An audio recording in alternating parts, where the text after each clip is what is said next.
Կուսակցության լրատվական էջը գրում է. Վարդան Ղուկասյանի փաստաբան Լևոն Բաղդասարյանը Լաս Վեգասի դատից ժամեր առաջ հրատապ հայտարարությամբ է հանդես եկել։ Վարդան Ղուկասյանի ԱՄՆ-ի փաստաբանները պայմանավորված ի պաշտպանություն Ղուկասյանին վերջիններիս ներկայացրած փաստերի, ապացույցների ծավալի, այդ թվում ոչ լրիվ թարգմանության պատրաստ չեն 25/04/25 թվականի նշանակած դատական լսումներն ամբողջ ծավալով իրականացնելու Վարդան Ղուկասյանի շահերի պաշտպանությունը, անկախ ԱՄՆ-ի փաստաբանների դատական պրոցեսին պատրաստ չլինելու օբյեկտիվ կամ սուբյեկտիվ պատճառների, այն չի բխում ինչպես արդարադատության շահից, այնպես էլ Ղուկասյանի շահից, ով հանիրավի տևական ժամանակ գտնվում է անազատության մեջ,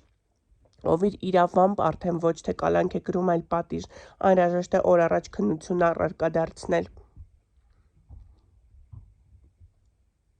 Անհրաժեշտ է օր առաջ քննության առարկա դարձնել վերջինիս խափանման միջոցը փոփոխելու հարցը։ Վարդան Ղուկասյանի փաստաբան Լև Գրուպ փաստաբանական ընկերության հիմնադիր ղեկավար Լևոն Բաղդասարյան։